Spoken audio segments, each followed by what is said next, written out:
तो जनाबाई का नियम था कि जब वो चक्की पीसती थी ना, तो पीसते पीसते गाती थी, और वो स्वर इतना अच्छा लगता था ठाकुर जी को, इतना प्रिय लगता था कि ठाकुर जी आधी रात में मंदिर से भाग करके आते थे जनाबाई के पास,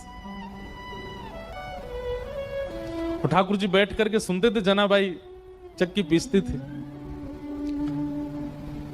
जनाबाई गाती थी, और ठाकुर जी सुनते थे बैठ करके। रोज आते थे ठाकुर जी, और रोज जनाबाई गाती थी, और वहीं बैठ करके श्री ठाकुर जी सुनते थे। एक दिन ठाकुर जी गए और जनाबाई ऐसे चक्की पीस रही थी, तो ठाकुर जी बोले, ए जना, ये चक्की मत पीस। तो जनाबाई बोली, क्यों? ये घर घर घर आवाज करती है, तो तेरा स्वर जो है वो अच्छे से मुझे सुनाई नहीं देता, इसको नहीं पीसेगी, शांति रहेगी, तेरा स्वर स्वच्छंद सुनाई देगा मुझको। आप विचार करो ठाकुर जी को कितना प्रिय लगता है। तो जनाबाई बोलती, चक्की नहीं पीसूंगी तो आटा कैसे होगा, आटा नहीं होगा तो रोटी कैसे बनेगी, रोटी नहीं बनेगी तो फिर सब खाएंगे क्या, और सब कुछ नहीं खाएंगे तो फिर मुझे डांटनी पड़ेगी, है आटा नहीं है, तुम तो बस सुनने आ जाते हो रोज रोज यहाँ पर, मुझे तो सुबह रोटी बनानी, नामदेव जी पूरा परिवार भोजन करेगा। नामदेव जी के यहाँ सेवा करती थी ना जनाबाई, चक्की नहीं रोकती, पीसती रहती, गाती रहती। ठाकुर जी बोले, नहीं नहीं चक्की रोको, मुझे तुम्हारा स्वर सुनना है। तो जनाबाई बोलती, थोड़ा सा रह गया है, एक काम करो, अब मैं पीसूंगी तो धीरे धीरे चलेगा, तुम भी हाथ लगाओ थोड़ा सा। तो ठाकुर जी हाथ लगाते जनाबाई के साथ, और साथ में बैठ करके दोनों पीसते, और पीसते पीसते जनाबाई गाती, ठाकुर जी को सुनाती। अब जब ठाकुर जी हाथ लगाते जनाबाई के साथ चक्की पिसवाते, तो ठाकुर जी इतने सारे गहने पहन के रहते हैं, वो गहने सब आगे पीछे जब ठाकुर जी हिलते तो गहनों की आवाज आती।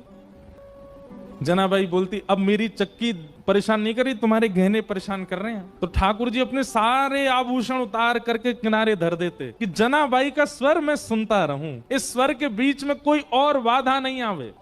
और ठाकुर जी अपने सारे आभूषण उतार करके किनारे में धरते, और जनाबाई के साथ धीमे धीमे चक्की पिसाते, और जनाबाई गाती। इसके बाद की लीला थोड़ी सी हृदय को थोड़ी पीड़ा तो देती है, पर है लीला। फिर ऐसा हुआ कि सुबह का समय हो गया, ठाकुर जी बैठे रहे पूरी रात, इतने में ही मंगल बाजे बजने लगे, घंटे घड़ियाल बजने लगे। पंडरीनाथ भगवान की मंगला आरती, उसको काकड़ा आरती बोलते हैं, काकड़ा आरती का समय हुआ। ठाकुर जी बोले, ए जना, मैं तो भूल ही गया। बोले, क्या हो गया? बोले, मंदिर में आरती होने वाली है। तो जनाबाई बोली, जल्दी जाओ, मंदिर जाओ। और जनाबाई थोड़ी भावुक हो गई। ठाकुर जी बोले, तू क्यों भावुक होती? बोले, पूरे दिन कल सोए नहीं, रात भर मैंने सोने दिया नहीं, और फिर से दिन में जाके उठ जाओगे, ठंडे ठंडे पानी से सब तुमको नहलाएंगे, तुमको दूध से नहलाएंगे, बिल्कुल आराम नहीं करने दिया मैंने। ठाकुर जी बोले, तू भी तो नहीं करेगी तो मैं भी नहीं करूंगा। इतना सुख ठाकुर जी जनाबाई को। तो तुरंत ठाकुर जी जाने लगे, तो जनाबाई से बोले, ए सुन, तू अपनी सॉल दे दे। क्यों? ऐसे जाऊंगा तो सब पहचान जाएंगे मुझको, वहां पुजारी पंडा सब भारी खड़े होंगे, थोड़ा धक्के जाऊंगा खुद को तो किसी को पता नहीं चलेगा। और जनाबाई की सॉल लपेट करके श्री पंडरीनाथ भगवान पहुंचे मंदिर। बाहर पंडा पुजारी खड़े थे, चुपचाप ठाकुर जी मुंह ढकढका के भीतर घुस गए। पंडाओं ने सोचा कोई होंगे, भीतर के सेवक होंगे, और भीतर जाकर के ठाकुर जी जैसे ही अपनी वेदी के ऊपर खड़े हुए ही थे, इतने में ही कपाट खुल गए, सॉल उतार ही नहीं पाए ठाकुर जी।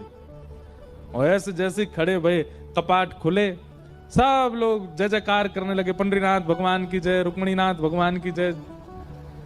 वहीं दर्शनार्थियों में नामदेव जी खड़े थे। नामदेव जी ने जैसे ही ठाकुर जी को, नामदेव जी का नियम था रात्रि शयन के दर्शन करके जाते थे, फिर सुबह मंगला में आते थे। रात्रि शयन में ठाकुर जी इस सॉल में तो नहीं थे, और नामदेव जी के घर में सेवा करती है जनाबाई, और जनाबाई की सामग्री नामदेव जी को पता है वो क्या पहनती है। नामदेव जी तुरंत बोले, ये सॉल तो मैंने कहीं देखी है जो पंडरीनाथ पहने, रात में तो नहीं थी, ये सुबह कहां से आ गई? नामदेव जी बोले, कहां देखी कहां देखी कहां देखी? सोचते सोचते सोचते उनको याद आया, अरे ये तो हमारे घर में सेविका जना पहन के घूमती है, ये तो वही सॉल है। उसकी कढ़ाई आदि बिल्कुल वैसी थी। तो कई बार आश्चर्यचकित वस्तु दिखती है तो आप अचानक से बोल पड़ते हो, और नामदेव जी बोल पड़े। अब नामदेव जी जितनी देर सोच रहे थे उतनी देर वैसे ही मंदिर में बड़ी भगदड़ हो गई थी। क्यों? क्योंकि जैसे ही कपाट खोले और ठाकुर जी का जब दर्शन किया, मंदिर में भाग दौड़ होने लगी। बोले, अरे ठाकुर जी के आभूषण कहां है, आभूषण कहां? और इसी समय नामदेव जी सोच रहे थे सॉल किसकी है, और अचानक से उनके मुख से निकला, ये सॉल तो जना की है। सारे पुजारियों ने रुक के कहा, क्या कहा? ये सॉल जनाबाई की है। बोला हाँ, इसका मतलब आपके यहाँ जो जनाबाई है वही आकर के और यहाँ पे जो है सब चोरी करके चली गई, ठाकुर जी के सब आभूषण ले गई। किसी ने भी सदविचार नहीं किया, सबने दुर्विचार किया कि जनाबाई सब ठाकुर जी के आभूषण चुरा के चले गए। यहां जनाबाई रात भर का जो उसका अनुभव था उसको आनंद ले रही थी, स्नान ध्यान करके आज बड़ी प्रसन्न है, तिलक लगाती है। ठाकुर जी ने रात में जो सुख दिया उसको भूल नहीं पा रही है। और इतने में ही सब पुजारी आ गए और पुजारियों ने आकर के कहा, ए जना, तू ठाकुर जी के आभूषण चुरा के लाई? जनाबाई को अचानक याद आया, बोले अरे रात में चक्की पीसते समय आवाज हो रही थी तो उन्होंने उतार के चक्की के पास ही रख दिए थे। अब जनाबाई इतने लोगों को कैसे समझाए? प्रेम का यह स्वरूप है कि वो संख्यकों को नहीं समझाया जा सकता। अब जनाबाई बोलती कि वो आए थे, पिसवा रहे थे, कौन सुनने को तैयार होता उस समय? पुजारियों ने कहा ऐसे नहीं बताई कि ढूंढो। अंदर जाकर के सब देखा तो चक्की के पास ही ठाकुर जी के आभूषण मिल गए। ठाकुर जी की लीला कैसी विचित्र है, कभी कभी तो गुस्सा आ जाता है ठाकुर जी पे, ऐसा क्यों करते हैं ठाकुर जी?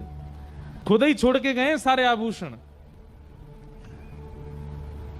सब पुजारियों ने जनाबाई को घेर लिया, बोले कि इसने हमारे ठाकुर जी के आभूषण चुराए हैं, इसको दंड मिलना चाहिए। जनाबाई नीची नजर करके नेत्रों से अश्रु गिर रहे हैं पर मन से बड़ी प्रसन्न है।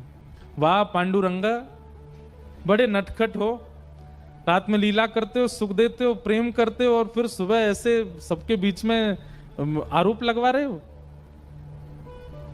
लेकिन भक्त का स्वभाव होता है तेरे फूलों से भी प्यार, तेरे कांटों से भी प्यार, तू जो भी देना चाहे दे दे मेरे करता, सब स्वीकार। और पंढरपुर में एक घनघोर बादल ने आकर के आक्रमण किया। सब लोगों ने निश्चित किया कि जनाबाई को सूली पर चढ़ा दो, इसने ठाकुर जी के आभूषण चुराए। लोगों को पता चले कि पंडरीनाथ भगवान की किसी भी वस्तु का हरण करने से क्या होता है। थोड़ा सा रोष किया जनाबाई ने। पंडरीनाथ के सामने जनाबाई कहती हैं, बोले कि नाथ मुझे सूली पर चढ़ने में दिक्कत नहीं, पर कल को आपके भगत बहुत डरेंगे। जैसे रात में मेरे घर आ गए थे, मैंने तो द्वार खोल के भीतर बुला लिया था, कल को किसी और के घर जाओगे तो कोई द्वार खोलेगा नहीं। आपका क्या पता कहीं कड़ूला छोड़ के चले जाओ, कहीं मुकुट छोड़ के चले जाओ, सुबह आरोप लगे तो। लेकिन जनाबाई क्रोध तो कर रही है लेकिन प्रेम में कर रही है, ठीक है पर मुझे स्वीकार है। किसी ने प्रश्न किया नामदेव जी ने क्यों नहीं रोका? क्योंकि नामदेव जी जान गए थे कि ठाकुर जी अब जना को संसार में नहीं देखना चाहते, उसको अपने नित्य निकुंज में बुलाना चाहते हैं, वो सदा उनके पास रहे, ठाकुर जी की वो इच्छा है। सब लोगों ने सूली बना दी और जनाबाई को उस पर चढ़ा दिया। लेकिन जैसे ही जनाबाई सूली के ऊपर गई, विठ्ठल को स्मरण करके नेत्र सजल हो गए। ये हो नहीं सकता है, ये ठाकुर जी होने नहीं देंगे। और इतने में ही लाखों लोगों के सामने देखते ही देखते जो सूली बनाई थी वो पिघल गई, पिघल करके अंतर ध्यान हो गई, कोई सूली नहीं थी। जनाबाई स्वच्छंद खड़ी थी, ठाकुर जी ने उसको पिघला दिया, एक मोम की तरह पूरी सूली पिघल गई। लेकिन जनाबाई अब वापस संसार में आने वाली नहीं थी और खड़े खड़े जनाबाई ने वहीं अपने देह का त्याग कर दिया और श्री ठाकुर जी की नित्य लीला में प्रवेश कर गई।